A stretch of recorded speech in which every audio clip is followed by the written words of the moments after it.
Үлдсэн ят барьцаат зээлийн газар. Манай барьцаат зээлийн газар нь намрын урамшуул зарлаж 10 дугаар сарыг дуустал алт үнэт эдлийн хүүгээ 5% болголоо. Мөн ноутбук, зурагтын хүүг өдрийн 0.5% болголоо. Та бүхэн манайхаар өргөнөөр үйлчлүүлнэ. 10 дугаар хайранд дээрлэх үлдсэн ят барьцаат зээлийн газар.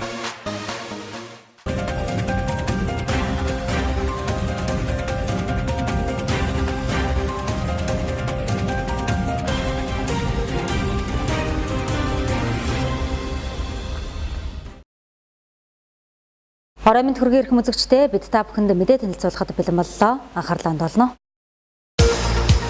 Мэдээллийн хөтөлбөрийн ивент тэтгэгч Үлзий Бат барьцаат зээлийн газар. Эхний мэдээ танилцуулъя. Хүүхдийг зам тээврийн өслөөс урьдчилан сэргийлэх олон талд ажил хийгдэж байна. Үүний хүрээнд өнөөдөр ерөнхий боловсролын сургуулийн сурагчдад цацруулагчтай цүнхний уут олголоо. Хүүхэд зам тээврийн ослолд өртөх эрсдэл хамгийн өндөр байдаг. Тиймээс хүүхдийг зам тээврийн ослол гэмтгэрээс урьдчилан сэргийлэх нь эцэг эх асран хамгаалагчийн үүргээ. Гэвч зарим тохиолдолд тэд үүргээ биелүүлээгүйгээс хүүхдийг хараа хяналтгүй орхисноос зам тээврийн ослолд өртүүлдэг. Тиймээс юуны өмнө эцэг эх багш сурган хүмүүжүүлэгчид хүүхдэд зам тээврийн ослоос урьдчилан сэргийлэх төлөвшөл дадал олгоход нь анхаарах хэрэгтэйг мэрэгжлийн хүмүүс хэлж байна. За нөгөө талаар хүүхдийг гэмтрэгээс урьдчилан сэргийлэх талаар бодиттой ажил хийх ёстой. Энэ утгаараа гэмтрэгээс урьдчилан сэргийлэх салбар зөвлөлөөс цацруулагчтай цүнхний уутыг ерөнхий боловсролын сургуулиудад олголоо. Эхний ээлжинд 650 хүүхдийн цацруулагчтай уутыг олгосон бөгөөд сургуулиуд зорилттой бүлгийн сурагчдад энэхүү цацруулагчтай цүнхний уутыг олгох юм байна. За гэмтрэгээс урьдчилан сэргийлэх салбар зөвлөлөөс 2,500,000 төгрөгөөр нийтдээ 650 уутыг л хийсэн байгаа. Бид эхний ээлжинд нөгөө гэр хорооллын хүүхдүүд төвлөрдөг тэр сургуулиуд руугаа л бас нэлээдгүй их хэмжээтэйг нь өгөөд ингэж бас цаашдаа энэ ажил бол ингээд өнөөдрөөр зогсохгүй цаашаа үргэлжлээд явхаар одоо төлөвлөгдөж байгаа. Хүүхэд ялангуяа харанхуй үзэгдэх орчин хязгаарлагдмал үед сургуулаасаа гэрлүүгээ явах, орой өдөш явах энэ үеүүдэд жолоочд бид нар зөв мэдээллийг хүүхэд явж ишүү гэсэн мэдээллийг анхаарлыг нэмэгдүүлэх үүднээс өнөөдөр олгож байна. Энэ өнөөдрийн олгож байгаа 650 хантаа энэ цацруулагчтай цүнхний уут маань хүүхэд болгонд хүрэхгүй. Тэгэхээр эцэг эхчүүд маань боломжтой эцэг эхчүүд заавал бид нар хүүхдээ замын хөдөлгөөнд оролцуулж байгаа юм чинь бас тодорхой хэмжээгээр төсөв гаргаад өөрснөө хариуцлага яагаад хүүхэдтэй энэ цүнхийг бас цүнхний уутыг цаашлаад хувцс гүртгүүд нь бид нар энэ цацруулагчдыг оюух ажлуудыг бол компанид ажлыг бид нар явуулахаар өнөөдөр бол нөлөөллийн арга хэмжээ буюу сургуулиудын нийгмийн ажилтан руу хандсан бас сургалтыг бас өнөөдөр давхар зохион байгуулж байгаагаар онцлог байлаа. За энэ бол эхлэл цаашид бүх сурагчдыг цацруулагчтай цүнхний ууттай болгох ажлыг шатраатай хийж хэрэгжүүлнэ гэдгийг илэрхийллээ. Мэдээллийн хөтөлбөрийн ивент тэтгэгч Үлзий Бат барьцаат зээлийн газар. Томоотоос өвчний гаралт идэвхжтэй гэн үед урьдчилан сэргийлэх ажлууд хийгдэж байна. Энэ хүрээнд бүсийн онцлогоо эмчилгээний төвд өрхийн эрүүл мэндийн төвийн эмч нарыг оройны 18 цагаас 22 цаг хүртэл уртсгасан цагаар ажиллуулж байна. Томоогийн өвчлөл амбулаторийн нийт үзэлгийн 4.6% эзэлж байна. Энэ нь өмнөх 7 хоногтой харьцуулахад 1.4% буурсан үзүүлэлт юм а. Хэдийгээр томоогийн өвчлөл өнгөрсөн оны мөн үетэй харьцуулахад харьцангуй бага байгаа боловч урьдчилан сэргийлэх арга хэмжээг аван ажиллаж байна. Энэ хүрээнд бүсийн онцлогоо эмчилгээний төвд ажлын өдрүүдэд өрхийн эрүүл мэндийн төвийн эмч нарыг уртсгасан цагаар ажиллуулж байна. Оройны 18 цагаас 22 цаг хүртэл үзлэг онцлогоо хийх ажил он дустал үргэлжлэх юм байна. Хүмүүсийн хувьд бол мэдээл бас бага байгаа гэж бас бидний зөвөөс үзэж байна л да. Хүүхдийн больницын бүсийн онцлог амжилт хүүхдийн больницын эмчнэрийн ачаал згсэн учраас энэ бас шийдвэрийг гаргаж өрхийн эмчнэрийг хуваарийн дагуу 12 сарын 29 хүртэл эмчнэр ингэж урьдчилсан цагаар ажиллах юм шийдвэр гарсан байж байгаа. Урьдчилан сэргийлэх арга хэмжээний хувьд өөр ямар үйл ажиллагаа зохион За, урьдчилан сэргийлэх ажиллагааны хувьд бол томоогийн вакцинууд хийгдэж байна. Сая бол бас нэмж жирэмсэн эмэгтэйчүүд томоогийн вакцины хийдгээр ирсэн. За, харьяа өрхийнхаа эмнэлэгт хандаад жирэмсний ямар ч хугацаанд байсан вакциныг бол хийх бүрэн боломжтой. Энэ вакциныг хийлгэснээр бол жирэмсний хүмүүс маань томоогийн халдвараас сэргийлэх хүндрэлээс урьдчилан сэргийлэх гол нь тэгээд урагт бол томоогийн вакциныг хийлгэснээр ураг сайнаар нөлөөлөл төрсний дараа ч гэсэн 6 сарын дотор бол бас хүүхдийг томоогоос хамгаалах юм үр дүнтэй байгаа. Дээрээс нь бол манай эрүүл мэндийн газрын мэрэгчлэлтэнгүүд ерөнхий боловсролын сургуулийн сургуудад болон цэцэрлэгүүдэд одоо тамдалт хийж цэцэрлэгүүдээр явж зөвлөмж зөвлөгөөг бол өгч ингэж ажиллаж байна. Томоогийн өвчлөөс урьдчилан сэргийлэх тархлаажуулалтын вакцинд 500 гаруй хүүхдийг хамруулсан за мөн сургууль цэцэрлэгүүдийн хүүхдийн хувцаслал хоол хүнсэнд анхааран ажиллаж байгаагаа хэллээ.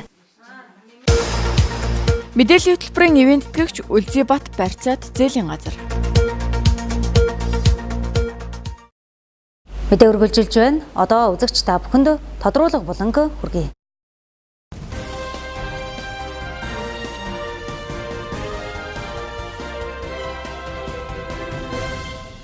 Тодруулга булангийн өнөөдрийн дугаараар бид багш нарын ажил айлт, за багш нарын цалин нэмэлт асуудлаар ярилцахаар Дорн таймгийн үйлдвэрчний нэвлэлийн холбооны дарга цагаантай уулзаад байна. За урилга улаасан танд баярлалаа. За сайн байцгаана уу? Дорнтын ард түмэнд энэ өдрийн мэнд хүргье. Тэгэхээр багш нарын ажил хаялах, за цалин нэмүүлэх асуудлаар жагсаал цуглаан, ер нь тэмцлийн хэлбэрт дараагийн хурцлбарууд шилжээд байна л да. Шилжсэн. За үүнтэй холбогдуулаад хэлэлцээрт ороод зөвшөлтөлт хүрсэн гэсэн мэдээлэл гарсан. Өнөөдрийн байдлаар ямар зөвшөлтөлт хүрээд байна вэ? За Монгол Улсын засгийн газартай Монголын үйлдвэрчний нэвлэлийн холбоо, Монголын ажил олгох шилжлийн холбоо хамтран хөдөлмөр нийгэм зөвшөөрлийн 3 талт хэлэлцээрийг хийдэг байгаа. За энэ хэлэлцээрийн хүрээнд 10 сард хийсэн хэлэлцээрээрээ ер нь цадин тэтгэврийг нэмэх асуудлыг бол олон удаагийн цуглаан энэ юугаар бол хийж байна. Тэгэхдээ Монголын үйлдвэрчин бол өөрөө 1 сараас эхлээд энэ тэмцлийн арга хэмжээг бол сануулга болгоод өгсөн байсан. Арбитрийн шүүхээр явж байгаа сая бол одоо 11 сарын 13-нд бол яг одоо хуулийн дагуу бол ажил хаялтаа эхэлсэн. Гэтэл 13-ны өдөр ганцхан өдөр ажил хаялаад цаашдаа бол ажил хаяхгүйгээр бол хэлэлцээрт хүрч байна. За энэ дээр юу гэхээр Монгол Улсын засгийн газар өөрөө сангийн яам, боловсролын яам, хөдөлмөрийн яам гэсэн 3 яам дээр одоо ажлын хэсэг гараад багш нарын Монголын үйлдвэрчний боловсрол шинжилгээ ухааны салбарын үйлдвэрчний холбооны төлөөлөл тийм ээ мөн багш нарын төр хорооны төлөөлөлтэй хамтарч энэ цалин нэмэх асуудлыг бол дахин хэлэлцээд одоо зөвшөлтсөд хүрсэн байна.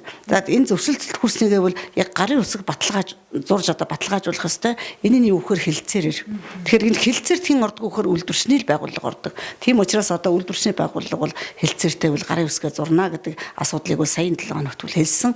Яг одоо нэг хурал хуралдаж байгаатай холбогдуулж өнөө маргааштай бол энэ хурлууд хуралдаад байна. Ер нь бол зөвшөлтөлт бол хүртсэн. Яагаад гэвэл оны өмнө өгөх асуудлыг оны дараа 1 сарын 1-ээс нэмэгдлүүдээ өгөхөөр энэ 3 яам бол ажлын хэсэг бол ажиллаад ингээд шийдэлт хүрчээд байна. Тэгэхээр бид бол одоо нийгмийг одоо учиргүй их бас божигнуулах, хүмүүсийг бас сэтгэл санааны хувьд хүнд болгох ийм асуудалд бол үйлдвэрчний байгууллага бол төрөхөхгүй. Яагаад гэвэл үнэхээр хүндэрсэн. Гэхдээ та нар бодох хэрэгтэй. Ер нь бол цалин тэтгэврийг зөвхөн энэ жилийнхэн өгвөл үгүй шүү дээ. Хоримтлагдсан 13-4 оноос хойш бараг нэмээгүйтэй адилхан тийм биз дээ. Тэгэхээр энэ олон жилийн одоо инфляцийг аваад үзэхлээр ерөөсөө юмны үн нэмэгдээл байдаг, цалин нэмэгддэггүй. Ингээ хүүндээ идэгдээд бид нар шин ихэнх хүмүүс цалингийн зээлтэй өнөөдөр ажил хийж байгаа хүмүүсийн 99% нь цалингийн зээлтэй байна гэж гарлаа шүү дээ. Тэгэхээр энэ цалингийн зээлээсээ зээлэнд явсаар байгаад аргагүй ирэхэнд хүн сөгдөж байна шүү дээ. Тэгэхээр ажил хийхэд хүндрэлтэй болоод ирсэн тохиолдолд аргагүй одоо багш нар маань өөрсдөө санаачлаг гаргаж байна. Үйлдвэрчний байгууллагч тэрийг дэмжиж байна. Бид аймагтаа бас 8 сарын 30 цуглаан хийхдээ энэ байдлаа л ярьсан. Тэгэхдээ хуулийн дагуу хийх ёстой цуглаан ажил хаялтыг бол тийм учраас сая бол одоо хуулийн дагуу ажил хаялтаа нэг өдөр хэлсэн. Одоо бол бид нар ажил хаялтанд бол төрхраагүй байна. Яагаад гэвэл энэ бол ажил хаялтыг бол бас хийхэд бол хуулийн дагуу хийхгүй бол дараа нь гарах эрсдлүүд их байна. Энд чинь одоо хэн зохион байгуулсан, яасан исэн гэдгээс шалтгаалаад өнөөдөр зөрчлийн тухай хуулиараа бас нэлээд өндөр торгуултай шүү дээ. Тэгэхээр бас яагаачгүй юмны төлөө бид нар бас урайлаад хаях ёстой гэж бахраад ээж болохгүй. Энэ бол зөвшөлтсөлийн жугмаар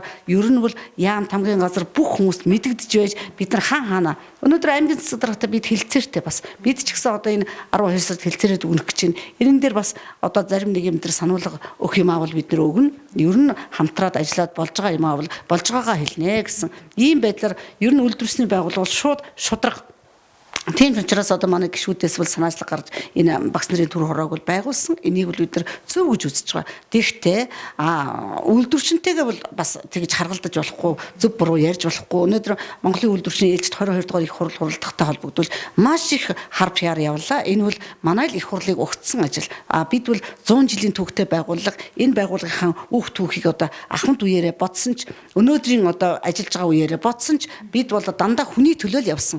Өнөөдөр хүний төлөө явснараа бол бидэнд бол овоож оцсон цалин алга тэр хүмүүсийг л сайн сайхан амьдруулах гэж засгийн газартайгаа зөв хэлэлцээ хийж аймгийн засаг даргатайгаа аймгийн хэмжээнд ажиллаж байгаа газруудаа л одоо ажиллуулж чадвал бидний гол зорилго орж байгаа нэ. Тэгэхээр эхлээд багш нар 1.6 сая төгрөг цалингаа болгоно гэж шаардж ирсэн. За сүүлийн одоо ажил хаялтан дээр бол 50% нэмүүлнэ гэсэн шаардлагыг бол хөргүүлсэн шүү дээ. Одоо яг энэ зөвшөлтслөөр ямар байдал төрсөн? Ер нь бол 50 та нар мэдж байгаа шүү дээ. Улс орны байдал өнөөдөр ямар байгаа вэ тийм ээ? Аажимдаа жишээлбэл олон улсын балиутын сан гэж их сангаас зээл авахын тулд өнөөдөр цалин нэмж болохгүй тэтгэврийн насыг нэмнэгээд орцсон ш. Энийг бид одоо яаж ийм гэхээр манай эрүүл мэндийн салбарын үйлдвэрчний холбооны дарга мягмар дарга олон улсын балиутын санд саналаа өгч бичиг тоот өгч байж энэ саяын одоо нэмэгдлүүдийг гаргаж ирсэн. Тэгэхээр эхний ээлжинд бол 50% л нэмнэ. Ер нь аажимдаа бол бид нар энэ цалин руу явж гэнэ. Эрүүл мэндийн салбар бол одоо шинжилгээний үндэслэлтэй 13 онд бол нэлээд том цалингийн өөрчлөлт хийгээд гаргаж ирсэн. Сая одоо 18 оны 1 сарын 1-ээс цалингийн сүлжлээ бас шинжилж байна. Гээд эн чинь бол биднэрт бол дэвшил байна. Тэгэхээр саяын одоо энэ олон тэмцлийн үр дүнд бол дундаас нь бид нар бол ямар ч байсан цалин нэмэгдэн, тэтгэвэр нэмэгдэн, харин тэтгэврийн насыг бол бид нар одоо хойшлуулах одоо хийг бол бас л үйлдвэрчин бол бас энэ хүмүүсээс санал аваад үнэхээр одоо цэцэрлэгийн багш гэд 50-тай багшийн ангид орж ирээд эмээ багшийн ангид орж ирэх хүүхэд 60-тай багшийн ангид орж ирэх үү гэд ингээд бодглоор бас хүнд биш. Ингээд хүмүүс саналаа өгч байна. Би бол одоо сумдуудаар ажиллаж байна. Ер нь сумаас бол маш их санал ирж байна. Өнөөдөр цэцэрлэгүүдээ санал ирж байна. Эрүүл мэндийн салбар санал ирж байна. Харин бид нар хэвийн бус нөхцөлд ажиллах хэвээр хүмүүс эм тариатай шууд харьцаад өнөөдөр өвчтөе хүнтэй харьцаад бид нар тэр нэг удаагийн тэр өвчтөе хүний цус миний нүдэнд унахад л би тэр яра С вирустай болж ийн гэдэг юм шиг ярьж ш. Тэрнтэй адилхан ингээд ийм их эрсдэлтэй байгууллагад ажилладаг хүмүүст л үнэхээр тэр 50-60 нас бол одоо 60-65 гэсэн нас бол хүнд байна гэдэг саналууд ирж байна. Энийг ч гэсэн бид нар бодох ёстой. Энийг бас цаашд нь бид нар уламжлах гас сууж байна.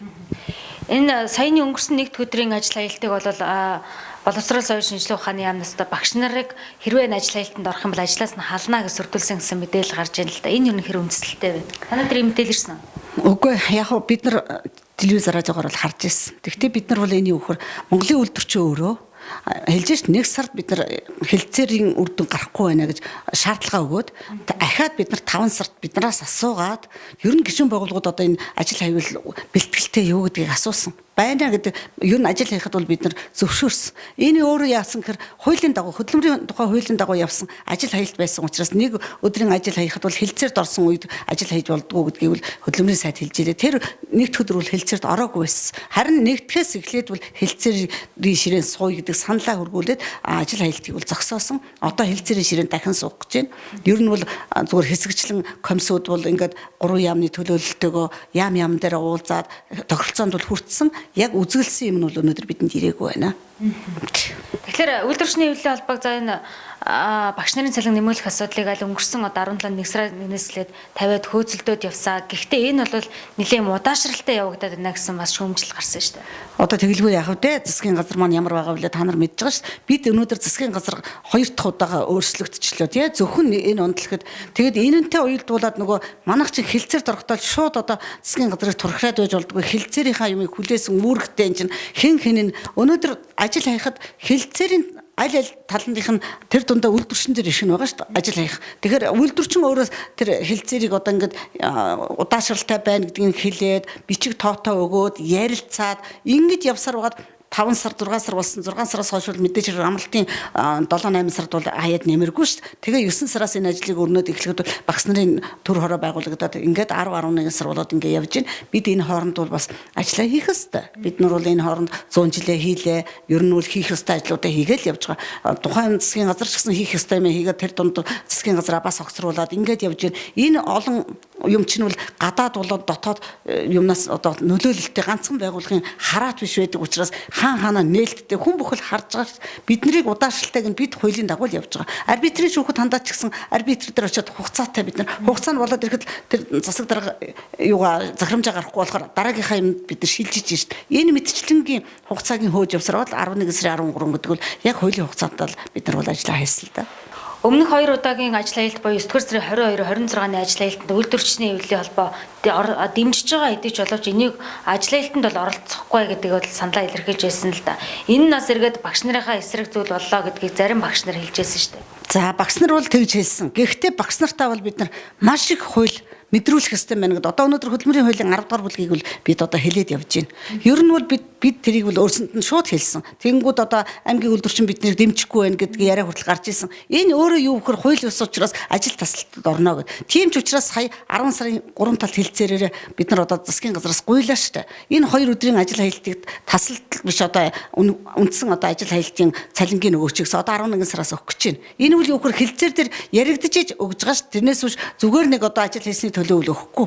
Энэ бол үйлдвэрчний байгууллага энийг ойлгож байна. Яагаад гэвэл нэгэнт хууль бус байсныг бид хэлсэн. Хэлэхдээ багш нар өөрсдөө ингэж санаачлаараа хайчиж байгаа учраас бид одоо тэр багш нарыг ажил тассан гэдээ одоо бас засгийн газарт хэлэхгүйгээр ер нь байдлыг хэлж хагаад ер нь бол энэ засгийн газар бол өөрт нь бол бурууг нь өгч байгаа. Яагаад гэвэл энэ хүмүүсийн бүхэн тал хүртэл яагаад засгийн газар хүний хайхрахгүй цалин нэмэхгүй өдий хүртэл явсан юм. Энэ бол таамдын буруу.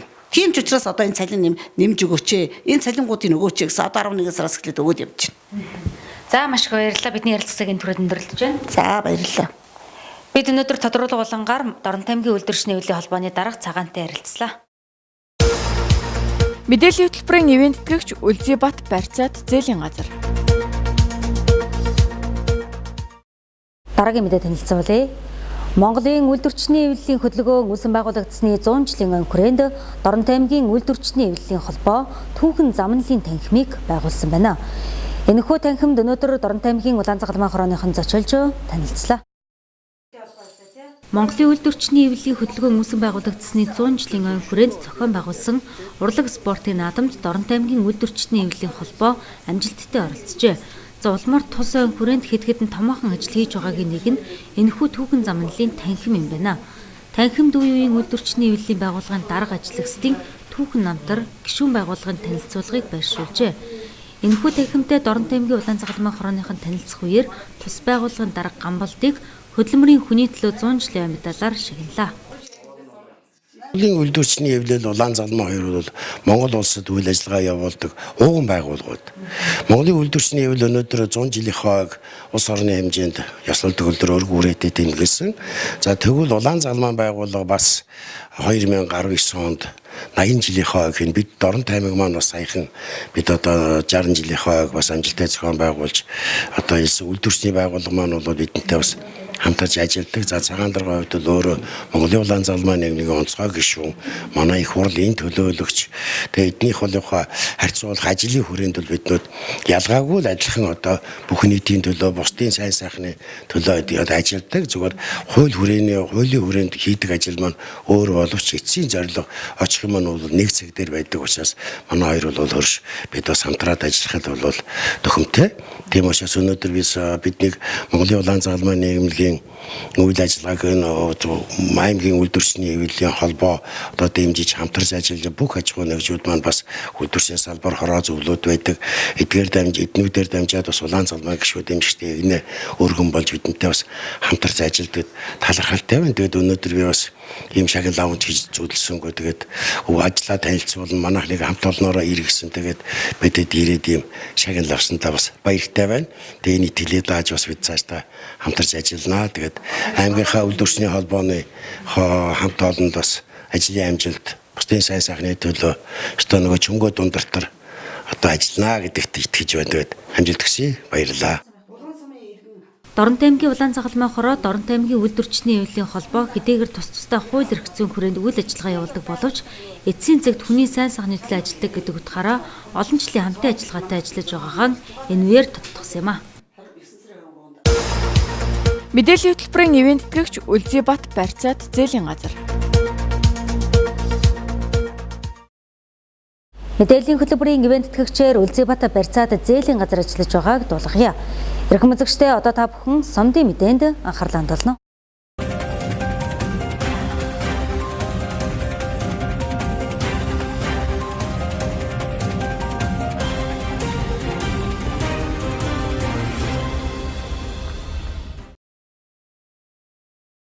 Монгол Улсад нутгийн удирдлагын шин тогтолцоо үүсэн байгуулагдсны 25 жилийн ог тохиолдуулан сумын иргэдийн төлөөлөгчдийн хурал Баянгуул багийн нэрэмжит сумын аврах шалгаруулах гар бөмбөгийн тэмцээн 11-р сарын 18-ны өдөр амжилттай болж өндөрлөлөө.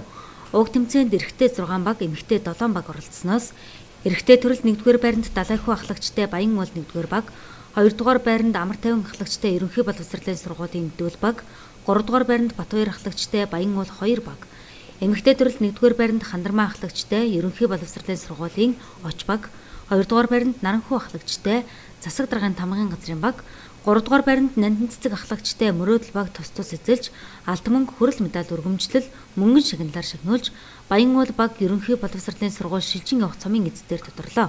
Мөн эрэгтэй шилдэг товтлогчоор Далайхуу, шилдэг холбогчоор Балжиням, эмэгтэй шилдэг товтлогчоор Танан цэцэг, шилдэг холбогчоор Хандармаа нар тус шалгарлаа. Монгол Улсын үндсэн хууль батлагдсны өдөр зориулан шатар сонирхогчдын дунд зохион байгуулсан сумын аврах шалгаруулга тэмцээнд амжилттай оролцож тэргүүн байранд Бор, Дэд байранд Ерөнхий боловсролын сургуулийн сурагч Батэрдэн, 3-р байранд Батхүү нар тус шалгарч шагналыг сумын орлогч дарга Батмагнай, иргэдийн төлөөлөгчдийн хурлын нарийн бичгийн дарга Ариун Болднор гардууллаа. Дорнот аймгийн засаг даргын А416 тоод захирамжийн дагуу Үлгэрийн Баатрууд амилсан жүжигчилсэн тоглолтод нийт бүлгүүдийн эцэг эхийн 40% нь хамрагдаж, 6 бүлгийн хүүхдүүд бүрэн хамрагдаж, Мөнхтөө багштай ахлах 1-р бүлэг шилдэг үлгэр дуурайлттай бүлгээр, Болортё багштай ахлах 2-р бүлэг шилдэг жүжиглэлттэй бүлгээр, Тунгалаг багштай бэлтгэл 1-р бүлэг шилдэг орчин бүрдүүлэлттэй бүлгээр тус шалгарлаа. Мэдээллийн хөтөлбөрийн ивент тэтгэгч Үлзийбат барьцаат зээлийн газар. Харин одоо Дорнот аймгийн өнөөдрийн ханшийн мэдээ үзүүлье.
Мэдээллийн хөтөлбөрийн ивент тэтгэгч Үлзийбат барьцаат зээлийн газар. Мэдээллийн хөтөлбөрийн төгсгөлд үзэгч та бүхэн ойрын өдрүүдийн сумдын цагаагаар мэдээллийг хүлээн авч үзсэн үү?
Би та бүхэнд лав гарагийн мэдээллийн хөтөлбөрөөр үзүүллээ. Хамтайсан үзэгч та бүхэнд баярлалаа. Та бүхний маргаашин ажил үйлсэд амжилт хүсье.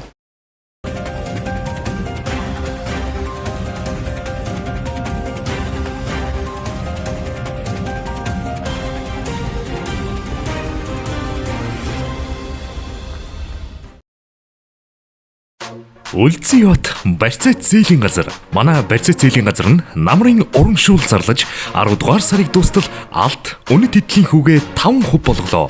Мөн ноутбук, зурагтын хүүг өдрийн 0.5% болголоо. Та бүхэн манайхаар өргөнөөр үйлчлүүлнэ. 10 дугаар хайранд дээрлэх Үлзий бат барьцаат зээлийн газар.